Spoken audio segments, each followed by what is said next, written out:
Renungkan kita, hai orang-orang yang takut pada Tuhan. Tuhan telah mengingat kita. Ia memberkati orang-orang yang takut padanya, baik kecil maupun yang besar. Kiranya Tuhan memberi pertambahan pada keturunanmu.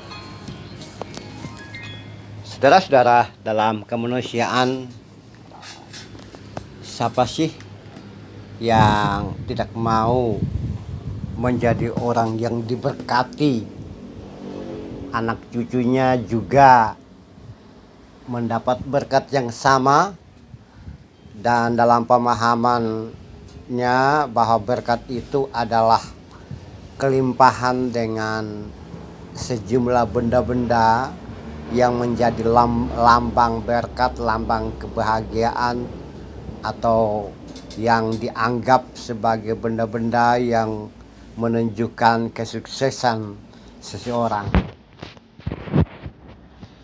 Itu pemahaman umum pada masyarakat bahwa bahagia, sukses, diberkati itu ditandai dengan sejumlah benda-benda, sejumlah barang, sejumlah hal-hal yang dilihat sebagai tanda kemakmuran, tanda bahagia, dan seterusnya. Tidak salah kalau dalam pandangan manusia seperti itu. Sejak masa lalu juga model seperti itu ada dan terjadi dan terus-menerus terulang. Namun kalau kita baca dari Mazmur dari pasal 1 sehingga saat ini pasal 115, maka kita sebagian besar menunjukkan kepada kita bahwa ukuran kebahagiaan, ukuran berkat itu bukan mayoritas, bukan melulu pada hal-hal yang bersifat fisik, benda atau barang tersebut. Namun lebih dari itu ya, takut Tuhan, setia pada Tuhan, menolong orang lain, memberi nasihat pada orang lain, sukacita. Nah, itu yang disebut bahagia. Berbahagialah orang yang takut pada Tuhan. Berbahagialah orang yang menuruti firman Tuhan. Berbahagialah orang yang setia, yang bergantung pada Tuhan. Nah, itu yang ada lebih banyak di Mazmur.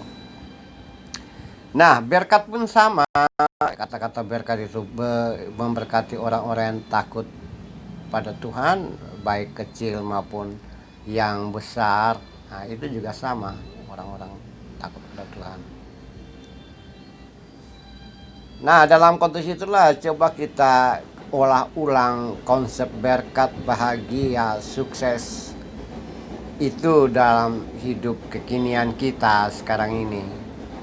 Ya, bukan melulu pada hal-hal yang bersifat fisik, ya, tapi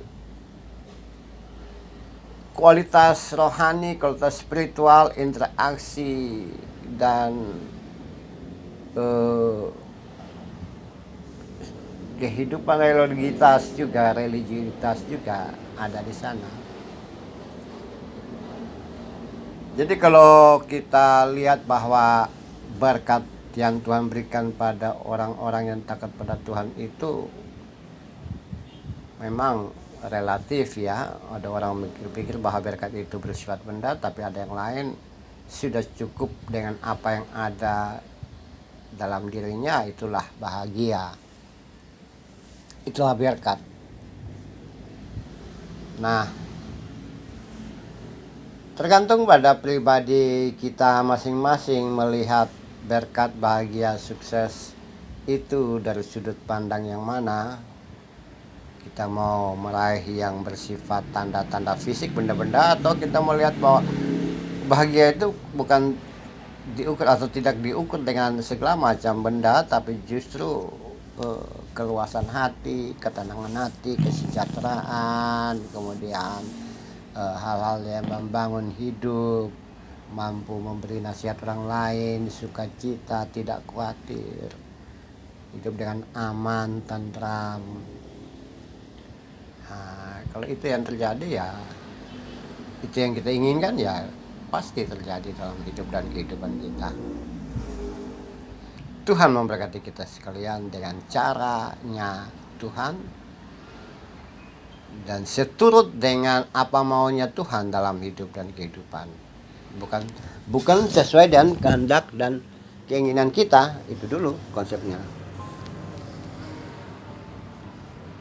Mari kita raih kebahagiaan itu sesuai dengan maksud Tuhan, bukan dengan keinginan kita.